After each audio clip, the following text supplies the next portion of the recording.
When I was 25 and a half, I started a podcast. The goal? To review some of the newest and the latest movies, along with some other stuff. With the help of my guests, I was able to do this, but there were dark forces tampering with my podcast, and with me. They called it an improvised podcast for some reason. I eventually found help in the form of myself. Yes, the me from a universe where the movies I reviewed got delayed. Apparently, my podcast made it to his universe. I know now that it is my duty, for the good of that universe, nay, the multiverse, to keep recapping and reviewing these movies, to hold listeners over until they could eventually see the movies as they were made in their world. For some reason, they come out differently in my world, but it's kind of entertaining that way. My name is Steven Shinder, and this is Delayed Replay.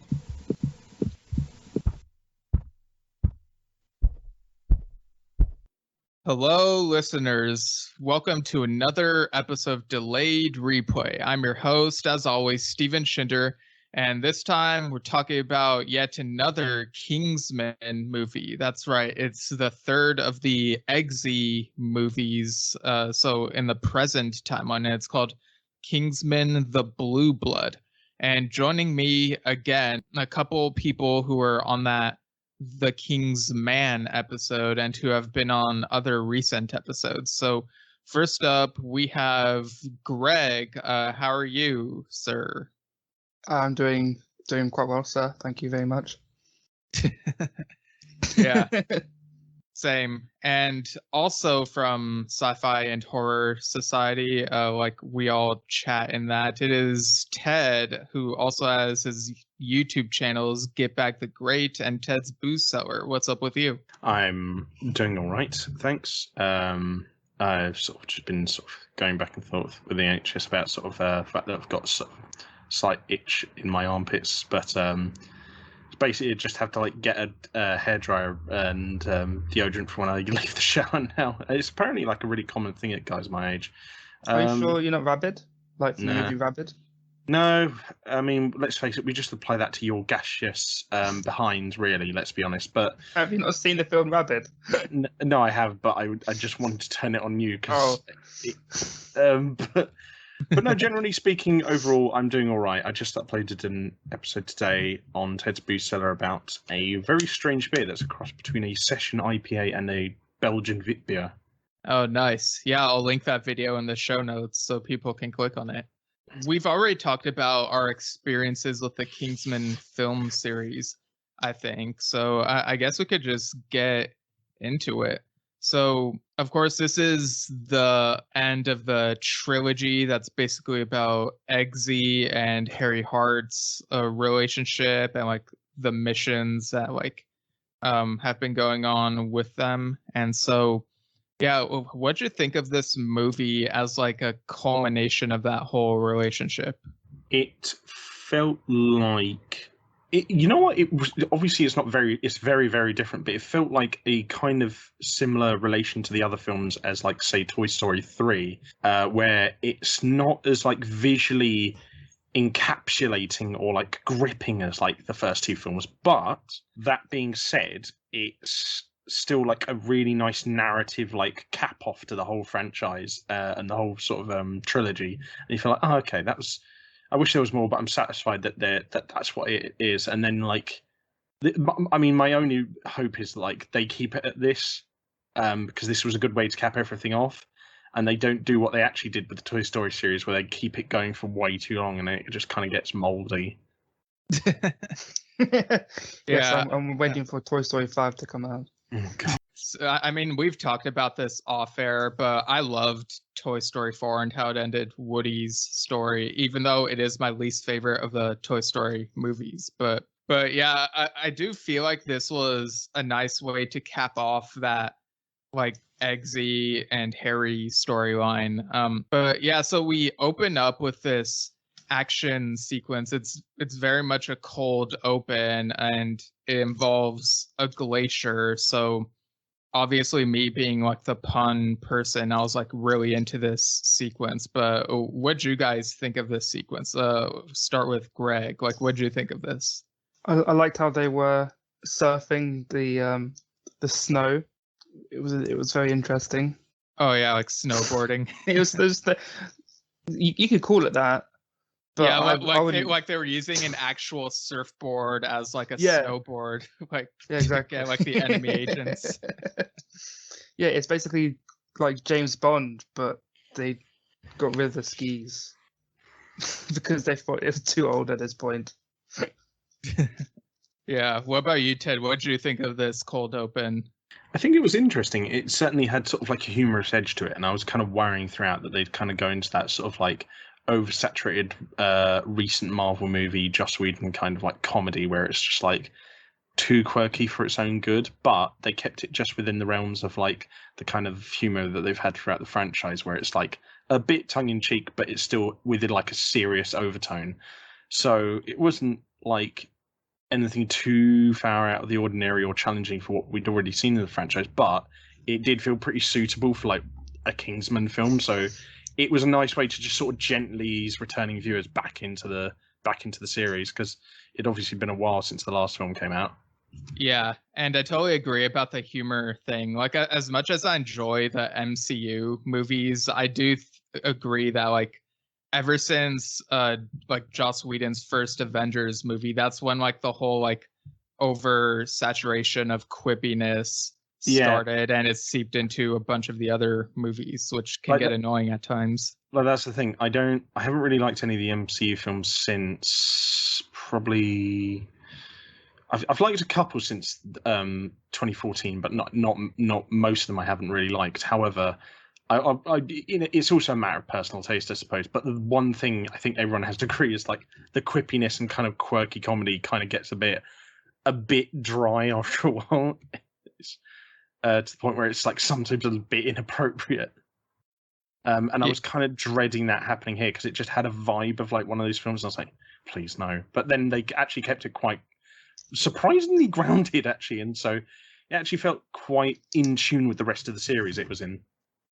Yeah, like it was nice that they weren't quipping during the like snowboarding or whatever. Like it was very much like their actions were both the comedy and the drama in this opening sequence. And like, you know, you'd see like Eggsy would throw like these egg-shaped bombs and there'd be an explosion, and I was like, oh, that's kind of funny, but not too like over like bearing comedy wise. Yeah it's got the comedic action scenes that have been in the other films, so it's kind of carries that on, like with where it was like what maketh a man, that scene. It kind of follows that through, I feel. Yeah, it does a nice job of carrying through like the DNA of like what makes the Kingsman movies in terms of like the tone. And I feel like that's something that Matthew Vaughn has been good at, not just with Kingsman movies, but also with like well, I guess the first Kick-Ass movie that was done, like it was better than the second one, but it had a good thing going through that. And then X-Men First Class was like a really good balance between like the different like dramatic and comedic stuff, more or less. But yeah, I feel like this movie does carry on like that balance, which is very refreshing. I feel like when you're looking at balance between comedy and seriousness in like a modern action film, especially if it's like superhero related, the best difference is kind of within the same two miniseries. So like a really good example of balancing comedy and seriousness is in the 2013, I can't remember the name of it, the Wolverine film where he goes to Japan. Oh yeah, it's just called The Wolverine. That's it. And that's like a really good balance between seriousness and like comedy. Whereas X-Men Origins Wolverine is just so campy and comedy-ish that it just like ruins itself completely.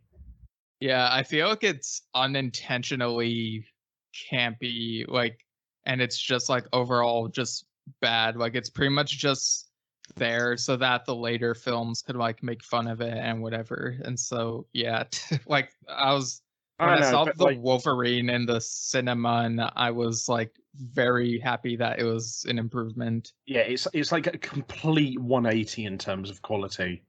Then after this action sequence, we get like a sort of an homage to James Bond films, like with the opening credits, and like there's this Tina Turner song where she's like the blue blood, and like you see like animated versions of the characters like swimming through what I guess is blue blood. It was like kind of weird, kind of artsy, but also kind of funny, I think. Yeah.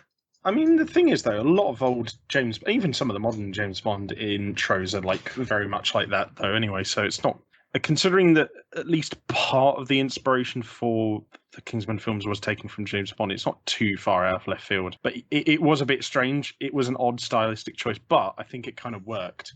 Yeah. What did you think of this song, Greg? I think it slapped. Of course. Everyone who's listening, like, don't ever take any notice of Gerg's opinion on music, because I literally asked him once. I can't remember what film it was, but the soundtrack sucked, and he said like, "Oh yeah, this music slaps," and I just said like, "You'd think like two pigs farting slaps in terms of music." Like, it's probably some really like bassy song or whatever. That was it? Very cool. Was it Gamer? Is that what the movie was? Probably was, to be honest, considering it's something that degenerate would like. I mean, Gamer had the guy from Dexter in it, so obviously I'd love that.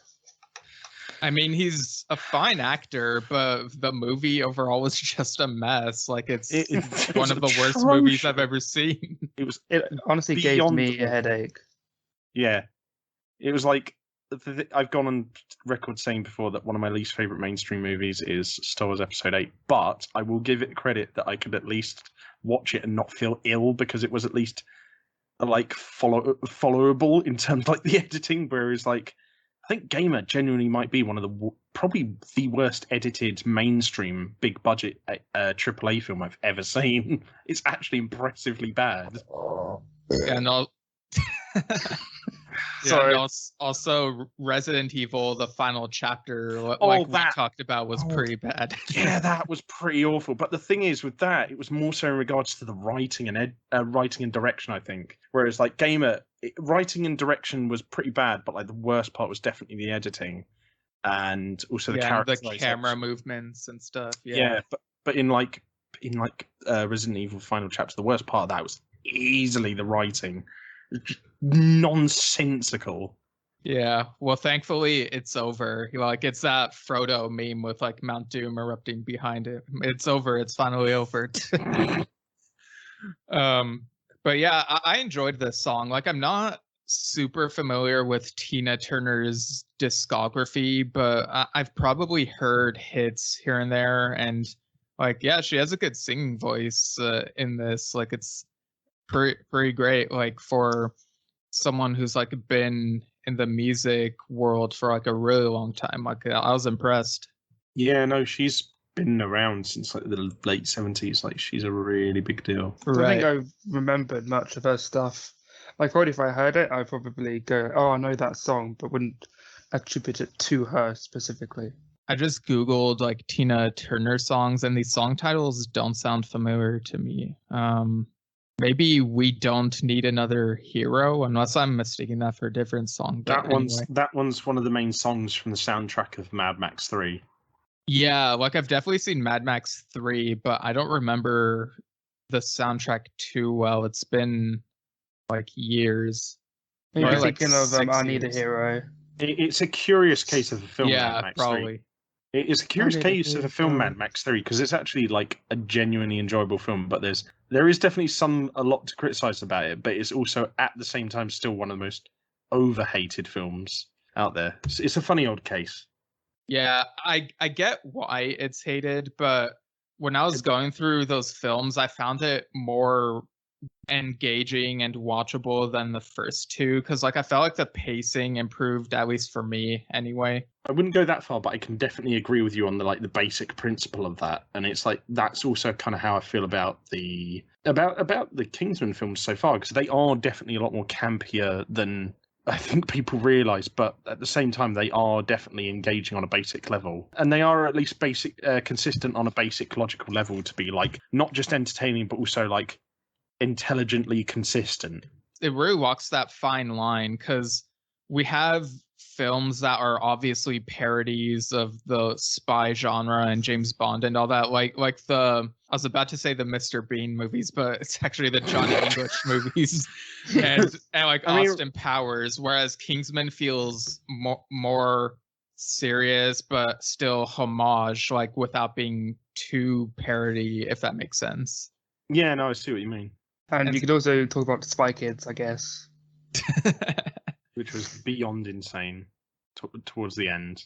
Yeah, Robert Rodriguez is one of those filmmakers where he can make whatever he wants, whether it be some really violent action movie or just some really fun, really ridiculous kid movie.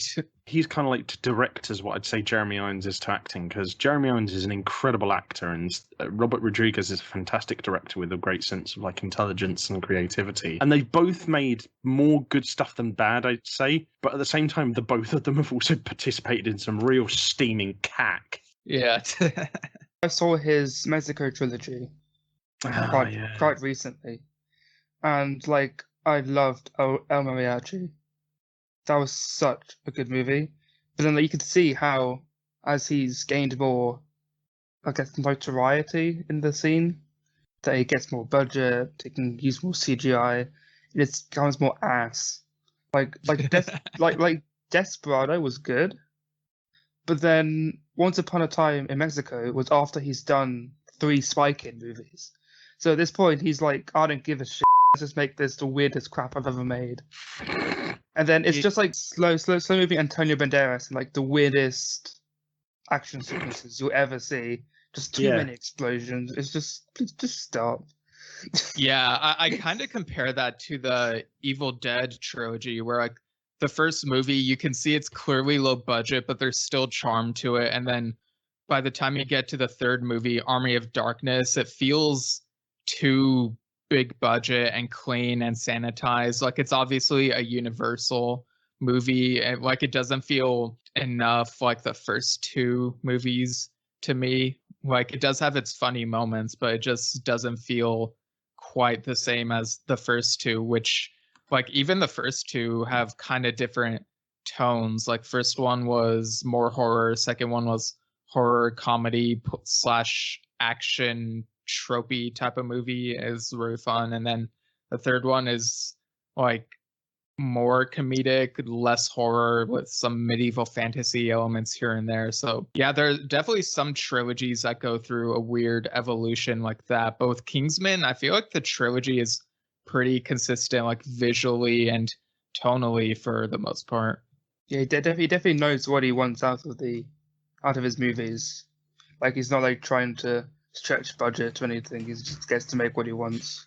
I get that feeling with pretty much all of the Kingsman movies as well, to be honest, because I feel that everyone who works on all of them have kind of just been like, yeah, we know what we're making here. We know it's not the most intelligent, but sod it. We're just gonna have fun. And there's aspects that I'd improve about all of them. I also really appreciate that sense of just free thinking, just creativity, and just want and desire to just have fun. Like there's like stories coming out, like interviews for this movie after it's come out, that like, oh yeah, we improvise these lines here and there, and like stuff like that is just like really fun when the actors get to just like run with it and like they just throw it in there. I mean, either it can turn out creatively, inspiring like it did in this movie, or it can be a completely nonsensical pile of crap like in The Room. Yeah, The Room is a movie that I refuse to watch on principle. Like, I feel like it's not going to be as good as people say it is. Probably not, but like its reputation is still well deserved, I think. Just purely for like how atrocious Tommy Wiseau is at, well, I mean, everything. So after the opening credits, we're back at the mansion, and I like that there's this little Easter egg for the prequel, The King's Man, where like Eggsy is looking at these photos of like the characters from that movie. Yeah. And, yeah, like what you guys? Oh, you missed that, Greg? Yeah. It was quite like low key, to be fair. It was quite easy to miss. Yeah, like it wasn't too in your face, but yeah, No. it was a nice touch. Yeah, it wasn't as like overt and just sickly sweet as like the fan service in the last 2 or 3 Terminator films. It like just felt like just a nice little background, just a little tasty little Easter egg. It was cute. I liked it because they just didn't spend too much time on it. And it was just it's nice when films do that, when they throw a little callback to the film, but like they don't put too much attention to it. It's just like a nice way of like letting you know, hey, there's a bit of continuity here, which is quite nice. Yeah, and I like that Harry and Eggsy like sit down and have a drink, and it feels really human, like this talk that they have. Like Eggsy is like, sometimes I feel like I'm getting too old for this sort of thing, and Harry's like, that's funny coming from someone who's much younger than me. And like I remember like the audience had a nice laugh from that line. Yeah, it's clear that sort of like they have this dichotomy of like where they've got clearly different personalities, but they're still getting along really well because they both have the same mission and aims in life. I thought something. That was probably just the chicken burgers he'd had for lunch. Jeez. Yeah, he just smuggled some chicken burgers into the cinema. I guess finally have the talk since the dude died. The dude. Are you talking about the Big Lebowski or the Kingsman films? It was the Kingsman films. Let me just get the names because I can't remember these people. Merlin. Oh yeah, fair enough. So since Merlin died, they actually got to talk about, because I don't think they never spoke about him again since he died, pretty much. In the second movie, yeah. Yeah, but this they actually took the time to talk about their memories of him and how much will be missed. It did sort of like. It did sort of create this weird feeling where it's like I obviously understand maybe for time constraints they weren't able to like write that much about their reaction to his death in the second film, but it was like it was just kind of glossed over in a bit of a weird way, and then them kind of bringing it up here was a nice touch, but it also gave us the feeling of like, well, why didn't you do that in the second film then? Because he was one of the most popular characters. It was just it was just like they were talking about like, oh, do you remember that time when we went, when we went night clubbing in Newcastle and he had to save us from those Sunderland fans, and I was like, where was this referenced in the previous films? Like, what? I mean, it was, in terms of like the characterization of like their relationships and stuff, it was interesting and it was a nice touch, but it was just like, it also created this clash in like logic of writing between this film and the second film that I just felt, it didn't ruin the filming experience and like the enjoyment of it, but it was just a bit weird. I don't know, maybe it was just me, to be honest. No, I do agree with that. Like, they definitely should have spent a little more time in the second movie, and it just feels a bit shoehorned in this one. Yeah. Yeah, well, it was definitely a point of contention for some viewers that they didn't spend much time in the second movie. And honestly, it wasn't something I noticed right away until someone brought it up after I watched that second movie. And I was like, oh yeah, I guess, yeah. But so it kind of feels like they were kind of backtracking here, but I guess it's better than nothing, but also feels partially like too little, too late. Like you should have done that in the second movie. But I do kind of like when movies or TV shows like this reference missions that happen off screen. It kind of like, it gives me the sense of like a larger world, like the characters do other things that we don't always see on screen. So like for me, I kind of like that sort of thing. You mean that happened in is it Revenge of the Sith, when Anakin and Obi-Wan get off and then like it's like, oh yeah, 27 times I saved you. That doesn't count, because it's like we never see that ever. Yeah, that incident on Cato Neimoidia doesn't count. and it got it was actually included in the novel that came out in the lead up to that movie. It's called Labyrinth of Evil, but now that's Legends, so I guess it really doesn't count. I mean, who read that, honestly? I tell you what, I watched a lot of Power Rangers when I was a kid, and I always like, whenever like two of like the senior authority characters who were like watching over the Power Rangers like talked about like a similar experience they had to like what the main characters were going through, and they were just like, "Do you remember when this happened?" And it was such like a simple narrative sort of like trick and exercise, but I was just like, because I was really into like action shows at the time, and I didn't really think about like narrative structuring that much. When that came along, I was just, particularly when I was watching, which one was it? Power Rangers SPD. I was just like, oh, what? These guys have a history together? And then now I notice it way more in like a lot of other stuff that's a lot more adult. There's so many different iterations of the Power Rangers. I don't know how longtime fans like keep up with all of it. It's tricky to do so, but I would say that it's definitely worth it if you like serialized action shows. I mean, I would say just what the first 5 or 6 series are all in like a chronological narrative order. But after that point, you can kind of start at any point you want and just like go from there. The only things I would say is if they avoid Mystic Force, Operation Overdrive, and Turbo, like the Plague, because those are the 3 absolute worst series of the entire show. Yeah, my brother watched Power Rangers as a kid, and he's said a while ago that like after they went into space, that's when he stopped watching. Yeah, that was the 5th series.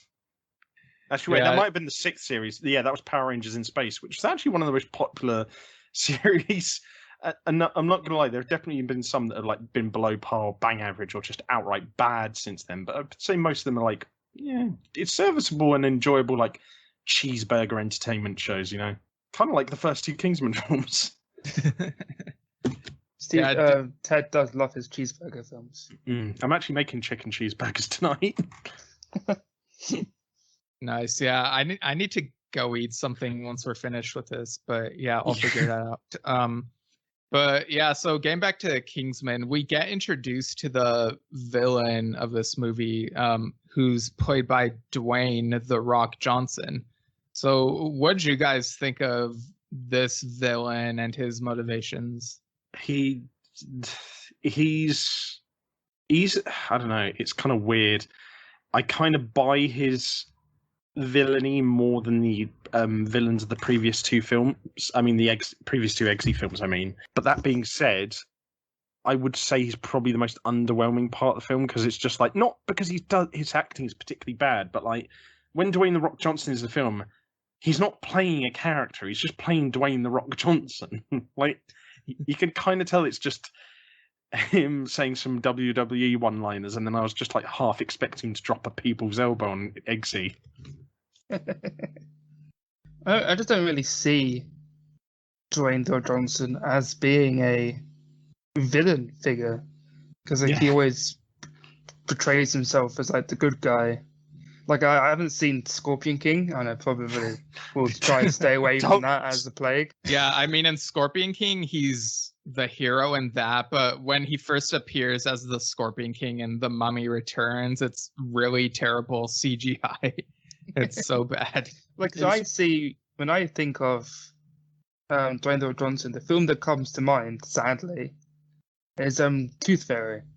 So I just see him as like this good guy, and here he's just like killing people left, right, and center just to save his son. And it's just like, well, I just don't believe you, mate. You're too nice. The one thing on the Scorpion King as well, I think that everyone forgets, is that the Scorpion King has 4 sequels. Yeah. That means I have to watch every single one of them. Like I've seen 10 Children of the Corn movies. Don't want to put yourself through 5 Scorpion King films. Well, if I can put myself through 10 Children of the Corn films, I think I can do that. You should make the whole society watch them. Don't tempt him. I'll ask nicely.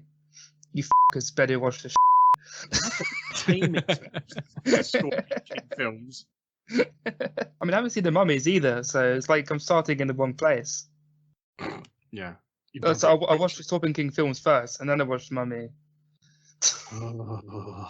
Right. So The Rock, weirdly, his villain name is also a type of rock. Like, he calls himself Granite, which doesn't sound scary to me. I guess he didn't take his son for granite. Like going back to Power Rangers, kind of does sound like that name does sound like the name of a Power Rangers villain. Like it just sounds ridiculous. Like even within the context of the Kingsman films, I was just thinking like, what? Like that's not a Kingsman villain's name. That is literally like some name of like someone I'd expect Rita Repulsa to like summon out of a sewer to fight a bunch of teenagers. Right. But yeah, his son has this disease where like, normally if a person bleeds, like the blood looks red when it gets out, but with a kid it looks blue. So like he resorts to like getting quote unquote organ donations from like other people, like experimenting with their bodies to see if there's a way he can cure his kid. And it's like, wow, this is actually kind of dark, but they don't make it like to the point where it gets like too R-rated. Like it's actually kind of impressive how they like walk that fine line, like we say. Yeah, it's definitely a lot more balanced than the villain story in the second film. It's more. I would say it's more realistic, but it makes more sense. Which isn't saying much, honestly. Yeah, and also he has this quirk where, like after he does like a villainous speech, he'll like get out a Rice Krispie square and just take a bite out of it, and it's just really weird. It's like a really weird quirk that he has. Yeah, I kind of get what you mean, but like they didn't pay like too much attention to it, and I don't mind it when like characters in films like have little tweaks like that. Like in Zombieland, when Woody Harrelson's character keeps referencing Twinkies, he doesn't do it all the time. But like, I love that movie. It's like a nice indicator to his character that's like something he has about him. It's like he's not just like this shell of a character. Like you're like, oh, okay, I know about him that he likes Twinkies, and then like Dwayne The Rock Johnson's character in this film, it's like a not big a part of him, obviously, but it's like, oh, okay, so he's really into like crispy treats. The ending killed me when they destroyed the Twinkies. Yeah, that was very upsetting. I was like, bro, we spent this whole movie trying to get him his Twinkies, and it's just, ouch. Yeah. And then his like tagline as well. But it's like nut up and shut up, something like that, isn't it? So I guess if you make Rice Krispie treats part of your diet, then you'll end up looking like Dwayne The Rock Johnson. But I mean, I should have really looked like that because not Rice Krispie squares, the marshmallow, the chocolate, it is divine. Yeah, but not if that's the only thing you eat. No, it might get fat, but who doesn't like a bit of a pudgy man? Eggsy and Harry catch wind of like this villainous plot that's going on, like all the people going missing, and they're like, yeah, we have to stop him. And so they figure out like where he's at, and well, first they have to like get some information from this place called I guess you guys are kind of familiar with it. It's called Stoke-on-Trent.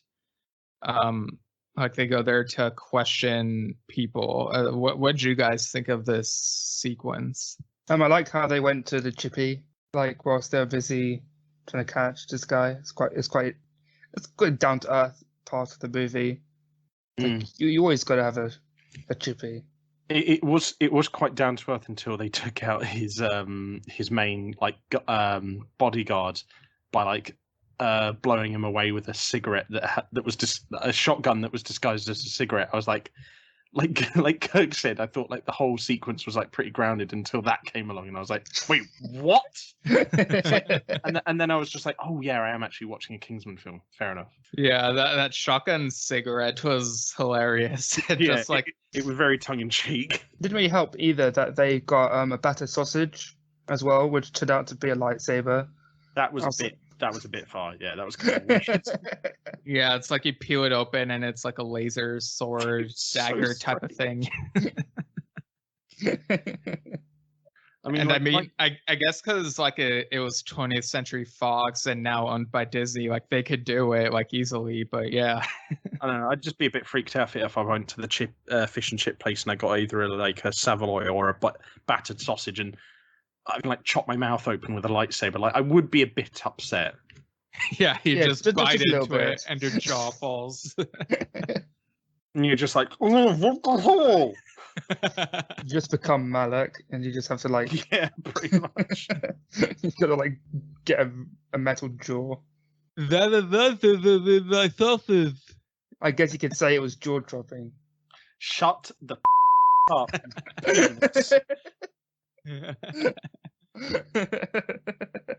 Really liked this scene. Like there was like a really nice chase going on, and like they did get kind of over the top by like there's like this house that was under construction, and then they accidentally shoot at it, and it just comes tumbling down. But I mean, I thought it was kind of fun. I don't know. Yeah, it was. I mean, that's the thing with the Kingsman films. You just got to kind of just understand that they are kind of the embodiment of tongue in cheek, really. Yeah.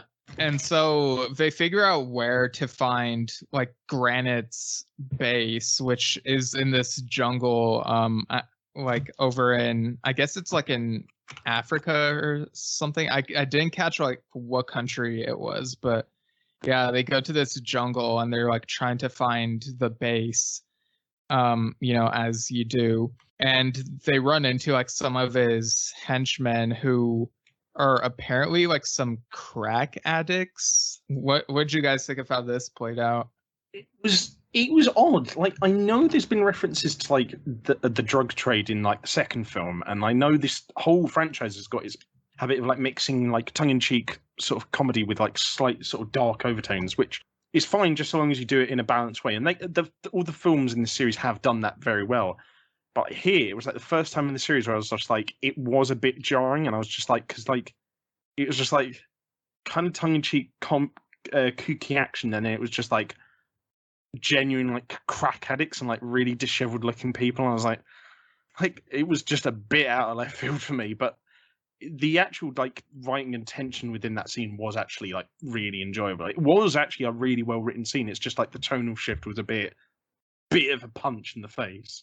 Yeah, like I guess Granite is just desperate to get just anyone as the henchman, and so he got like these people he could easily sway and persuade, I guess, by offering them crack. Like it's not really clear if that's what happened, but it's kind of like how my mind was like filling in the blanks. It did sort of like, I mean, the thing is, as much as I would criticize that bit for like the jarring tonal shift, I will say what I did was quite taken aback by in an impressed kind of way was the fact that it clearly the main character clearly like also had the reaction of just like jeez, like because they suddenly realized at that point as well that like they're dealing with a main villain who's so desperate that he'll literally go to the most depraved and like insane lengths to make sure that he wins and he gets what he wants. And like all of a sudden they realize that they're deep in the bad shit. Like they're up against like someone who's more dangerous and crazy than anyone they faced before. And so the tonal shift was a bit strange. Like the realization on the character's face and the characterization that they developed throughout that scene was actually like really well written. Actually, I would say it was definitely one of the stronger parts of the film, right after a film that was so unbalanced. It's kind of like all over the place in this instance, but yeah, I mean, I don't know. It's just like kind of weird, but yeah. And what was also really weird was the appearance of Jon Bon Jovi in this film, like as himself. Yeah, it kind of felt like it kind of felt like what they did with Elton John in the second film, but way more out of place. Because Elton John, you got him playing the piano and everything, but in here he's just doing all. It's kind of just like, it's just like, oh hey, cool, Bon Jovi's here, I like him, but like, why is he here? Yeah, like they even ask him like, why are you here? And he's like, I'm just exploring. And then it turns out that he knows where the base is. Like he was like, oh yeah, I saw some random building like on my walk. I can't show you where it is. I was half expecting a Mad Max Fury Road kind of thing where they just get like these huge trucks going through the jungle, and you just have Jon Bon Jovi singing on this huge pedestal as they charge through the jungle. Oh, what kind of like what they did with Tina Turner in Mad Max 3? Oh yeah, probably that then. I haven't seen those films yet. They're entertaining, but they are.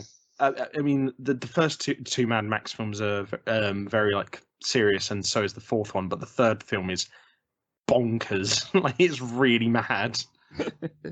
Jon Bon Jovi is like leading the way, and he's singing Living on a Prayer like out loud, and it's like I know that's a really popular Bon Jovi song, but couldn't you go for like a deeper cut, maybe like introduce me to something that's like not super popular? Like, I don't know. Yeah, I don't know. With these mainstream films, they just have to go for marketability, so you kind of just have to accept that, really, to be honest.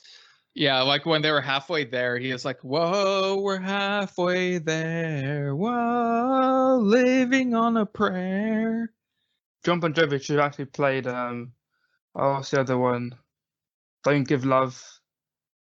You give love a You bad give love name a or bad something. name, that's it, yeah. Yeah.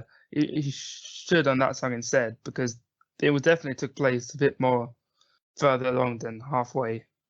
Like if he sang the song exactly halfway through the film, then that would have made more sense. But no. Yeah, just like exactly at 52 minutes and 31 seconds, he just goes, "Oh, we're halfway there," and he does it like while they're trying to do a stealth section or something. Just comes out of the clouds, like Yeah. like as a god rays. Like it's just him just singing.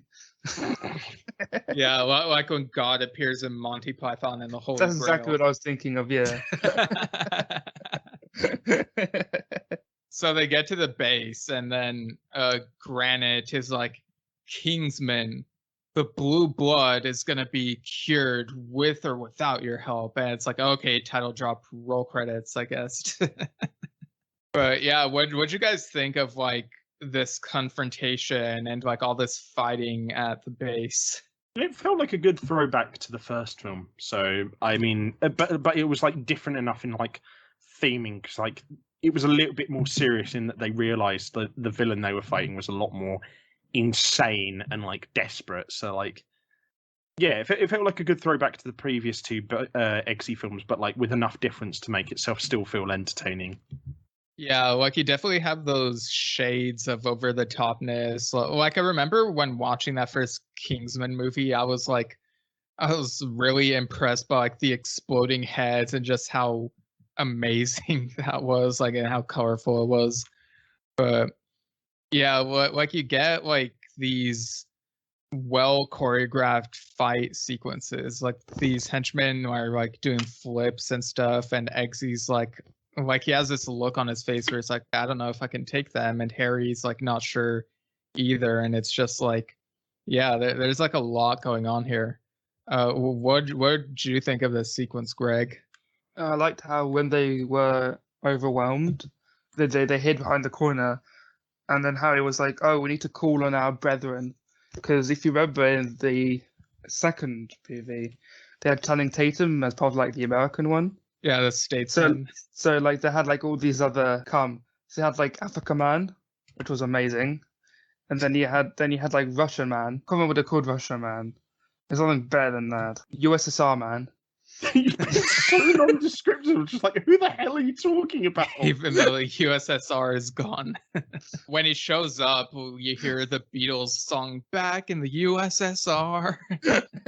And it's had to be the Russian guy from Rocky. So he just comes in. Yeah, the guy plays Ivan Drago. I forget what the actor's name is. Yeah, whoever plays Ivan Drago just comes in and just like barrels through everyone like Colossus. He just like charges, like goes through walls and everything. That was great.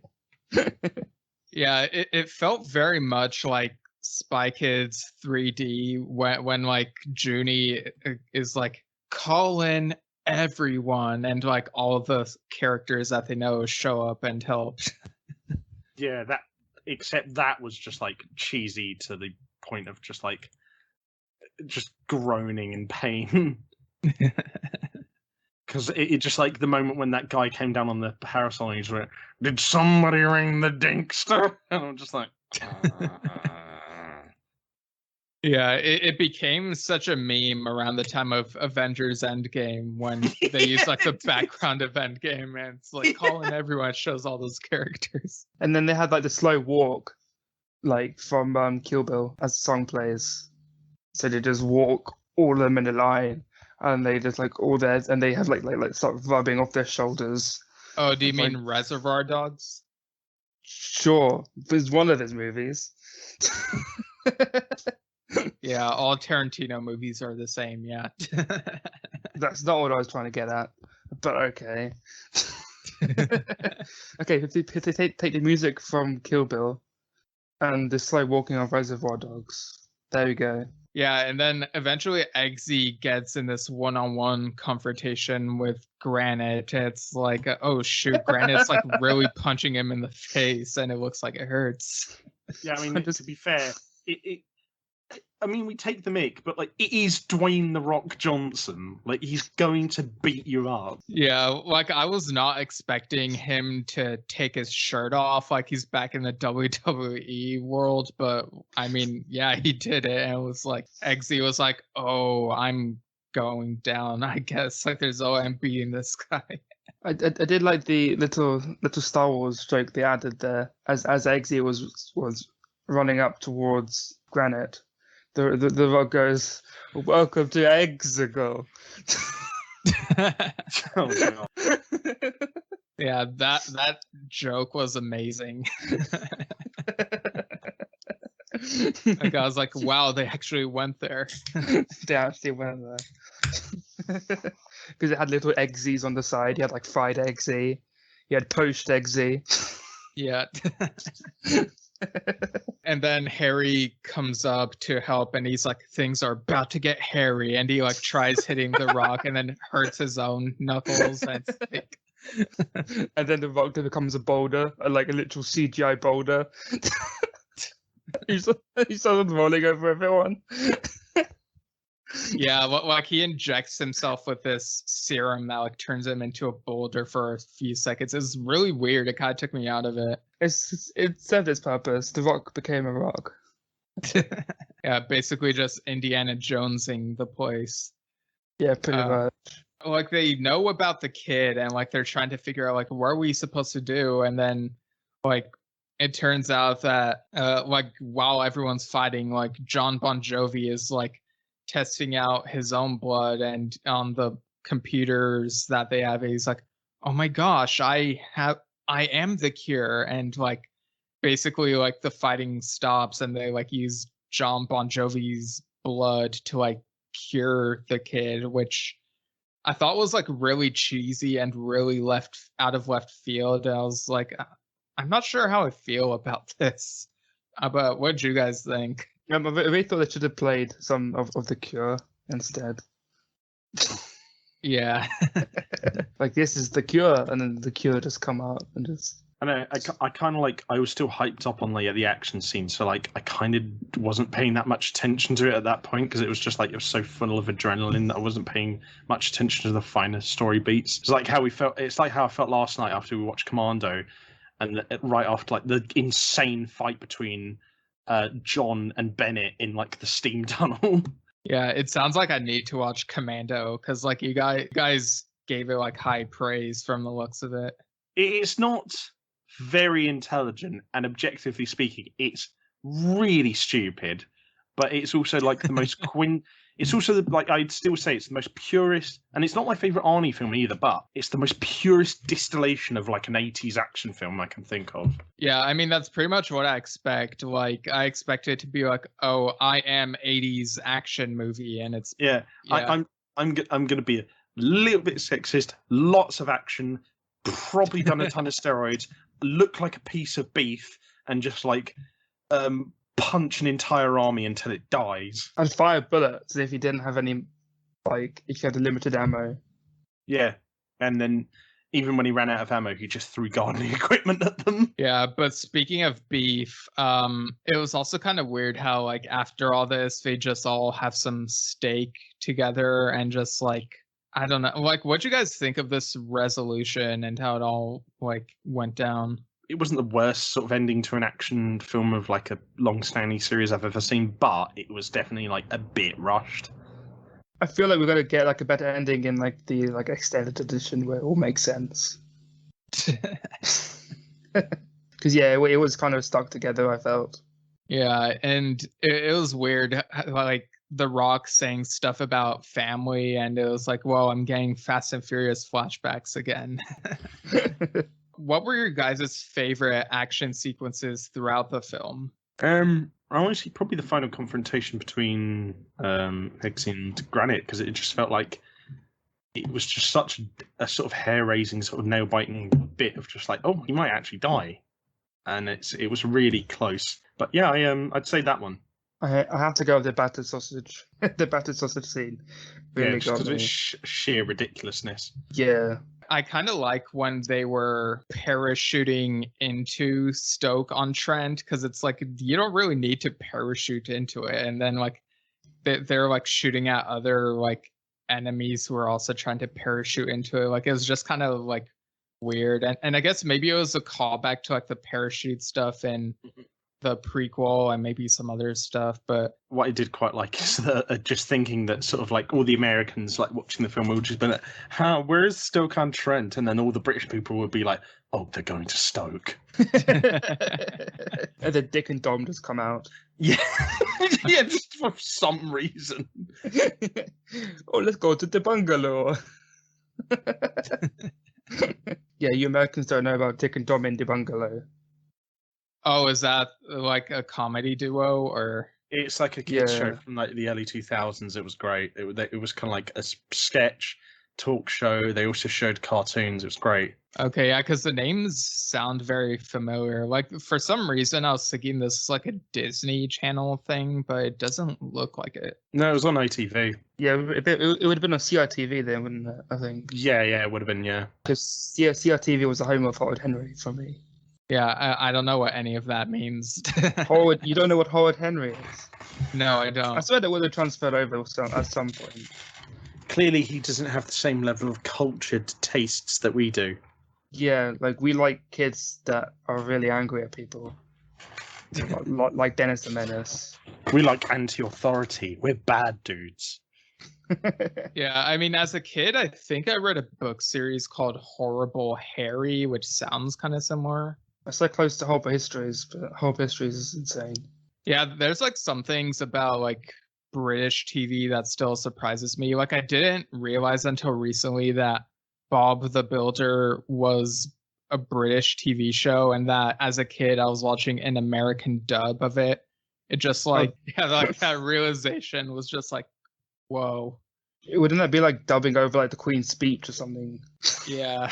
Oh, that's just weird. Just getting the image of like Beyonce just like dubbing over the Queen's speech now, it's making me really upset. And I don't even like the royals. Right. Or like having Benedict Cumberbatch speaking in American accent when he could just speak in a British accent, it'd be fine. Yeah, where he gives like the president's address for some reason.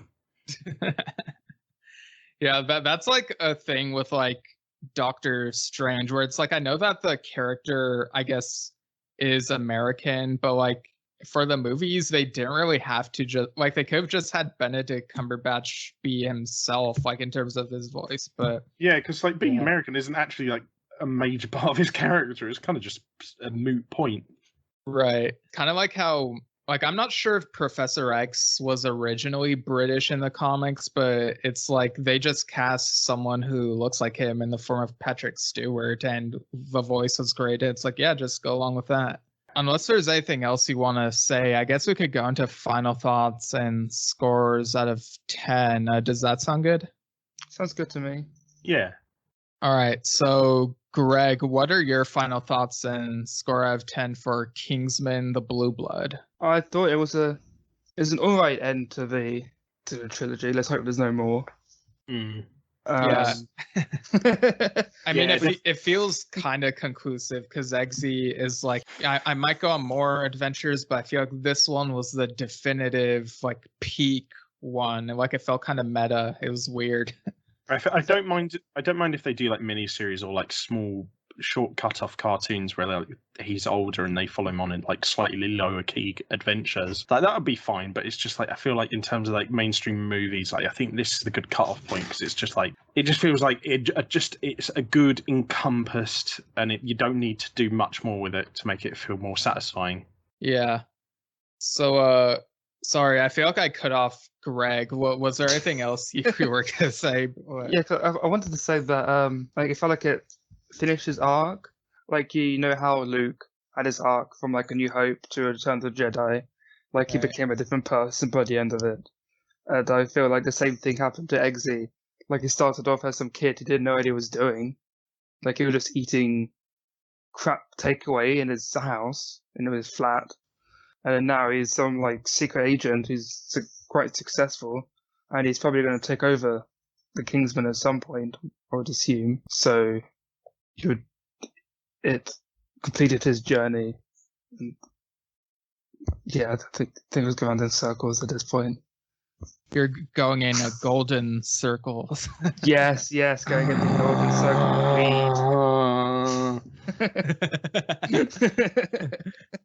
Right, so what's your score out of 10 and unit of measurement for that score? I would give it 7 out of 10 granites. I would give it. I'll give it 7.5 cigarette shotguns out of 10. Nice. Yeah, I feel like I go back and forth in terms of how much I enjoyed this compared to the other ones. Like, there were some good, like, quiet moments here and there, like, you know, when they would talk to each other, but there were also like some moments that, while funny, were maybe a bit more over the top than like the other movies. So I guess for me, I'll give this 7.5 out of 10 steaks. Because it's a mistake. Shut up. I'm going to kill him. I'm going to kill him. Yeah, I mean, you're closer to him, so like you can yeah, do it. I might even see him on Thursday, so good luck running. Good luck getting up to me, mate. You sound very sure about saying that. I know your secrets. I know where you live when I don't. Right, but I guess that'll do it. So thanks for joining me again, guys. I guess we'll start the plugs with Greg first. So Greg, thanks for joining. Where can people, is there anything you want to plug? Well, we have the Sci-Fi and Horror Discord. I'm sure Stephen will link that. Right. And the Star Wars Society Discord. I think that's pretty much it, yeah. Yeah, and if you're attending Sussex, like as a student or whatever, I don't know, maybe you just will stop by and hang out. You guys are also doing like in-person screenings and stuff. So, but yeah, that should be fun for anyone who wants to join in on all that. No, go and take the plane. Yeah, if I ever like win the lottery, I'll like rent an unnecessarily expensive jet and like go over there. I don't know. But yeah, and Ted, thanks for joining as well. Where can people find all your stuff? So I've got a couple of YouTube channels. There's Ted's Booze Cellar on YouTube, which is where I review alcohol. I also do the odd occasional comedy video. You can also find me on Gitbag the Great, which is my gaming channel, where I also do the odd occasional vlog. And then I also have a blog, a blogspot blog, which goes by the title "The Crazed Critic." The actual title of the blog itself is "Having a Mare," like as in British London slang. But the actual name of like my account is Crazed Critic. So those are probably the three best places to find me, because I also link my other social medias there as well. It's always refreshing, like seeing you review like a drink, and like sometimes they'll like it and other times they'll just make you like really upset. It's a lot of fun. Yeah, I reviewed a canned a canned Bloody Mary recently. That was the only second time in about 300 episodes of Ted's Booze Cellar where I've reviewed something as a 0 out of 10. It was surprisingly atrocious. Oof, very high praise. It was unbelievably unpalatable. It was almost impressive in how hugely terrible it was. It's high praise. Is that from something? Yes, it's when Nicolas Cage and Brooklyn Nine-Nine man. Oh, Adam Sandberg. Yeah, when they do on Saturday Night Live, when they do the impressions of each other. Well, Okay. do you remember? Do you have not seen that? I'm really winning Maybe it I have. badly. Maybe I have, and I forgot. I don't know. But that Nicolas Cage mention nicely segues into like what the next episode will be. Is this of Ghostland? No. No? So the next delayed replay episode will be the unbearable weight of massive talent. That movie where Oh, he plays himself. yeah, Nicolas Cage plays himself, and Pedro Pascal's like this billionaire who like pays him to be at his birthday party and be different characters and stuff. Yeah, I can't wait. I've seen this already. in universe, everyone's seen it already. Yeah, in our universe, it's already come out. So yeah. If either of you guys want to be on that episode, just let me know. I mean, I love Nicolas Cage, so get me on there. Yeah, he is a delight. All right, yeah, we'll figure out like a time once we're done with this, but yeah. So, and people can email delayedreplaypodcast@gmail.com. Let us know your thoughts on, I don't know, steak recipes. I don't know. Any mistakes you've made in your life? If you feel comfortable, yeah, sure. Mike, maybe you made a mistake watching Snakes on a Train. I don't know. Yeah, that is a mistake. Or like mistakes on a train. Or Tokyo Gore Police. Right. And you can also follow me at Steven Shinder on Instagram and Twitter, Steven Shinder Storytelling on Facebook. Go to stevenshinder.com for info on my novel Lemons on My Grain, which is available on Amazon. More info to come on the next book when there's news to announce. Also, check out a recent episode of IPC, the Intergalactic Peace Coalition podcast. I guest hosted on an episode where we read people's top 5 favorite fan theories and even read our own. So yeah, that was fun. Check that out. You can also find me on me and my dad's podcast, Yes Shift, where we talk about the progressive rock band Yes. You can find that at anchor.fm/YesShift, and you'll see all the different platforms we're on.